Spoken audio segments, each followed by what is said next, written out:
शहर की भीड़-भाड़ को छोड़ कर के मैं यहाँ पहाड़ों में घूमने आ गया और यहाँ मेरे को डॉगेश भाई मिले। डॉगेश भाई, जंगल इतना हरा-भरा और खूबसूरत था कि शहर वाले देखकर शर्मा जाएँगे।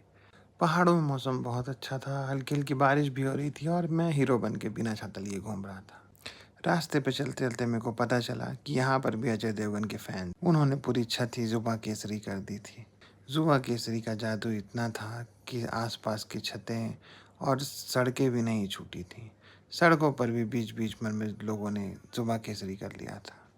कोहरा इतना घना था कि लोग कुंभ के मेले की जगह इस कोहरे में ही घूमने लग गए थे। धीरे-धीरे और कोहरा बढ़ता गया और फिर रास्ते में मेरे को बंदर मामा मिले, जो बंदर मामा पहन पजामा दावत खाने आए थे।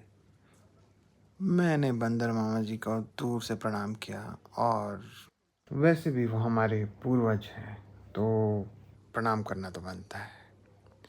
मैं चलते-चलते बहुत थक गया था, वैसे भी 2 ढाई सौ साल से चल रहा था तो इसीलिए थकान तो होनी। फाइनली जैसे ही हम सुभाष चौक पहुँचे, डॉगेश भाई बीच रास्ते में घूर रहे थे। मैं भी डॉगेश भाई को घूर रहा था, फिर डॉगेश भाई मेरे को घूर रहे थे, फिर मैं डॉगेश भाई को घूर रहा था।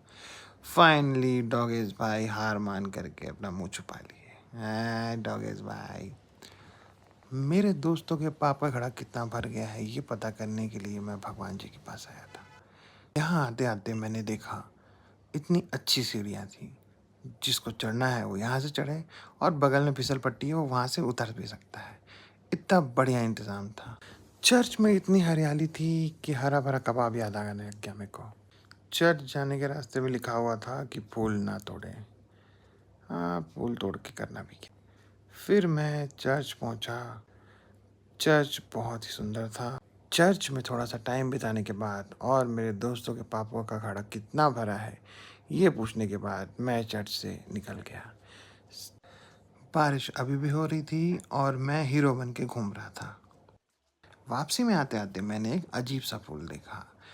पास जाने के बाद पता चला कि वो सूरजमुखी का भाई चिंटूमुखी है। चिंटूमुखी साइज़ में थोड़े छोटे होते हैं और किसी काम के नहीं होते। चिंटूमुखी के बगल में एक बहुत ही ज़रूरी पेड़ था, जिसे मैंने अभी देखा और वो था गांजा। पेड़ को मैं अच्छे से देख ही रहा था कि मुझे कुछ आवाज़ें सुनाई दी। फिर मैंने पास जा कर के देखा, तब पता चला कि ये लोग माल भी फूँक रहे हैं। अब समझ में आया कि इतनी धुंध कहाँ से आई। इतनी धुंध, इतना कोहरा, वो कोहरा नहीं है, ये माल फूँक रहे हैं इसकी वजह से। बहुत दिनों बाद फिर से व्लॉगिंग स्टार्ट करी है, तो like, share and subscribe. Bye.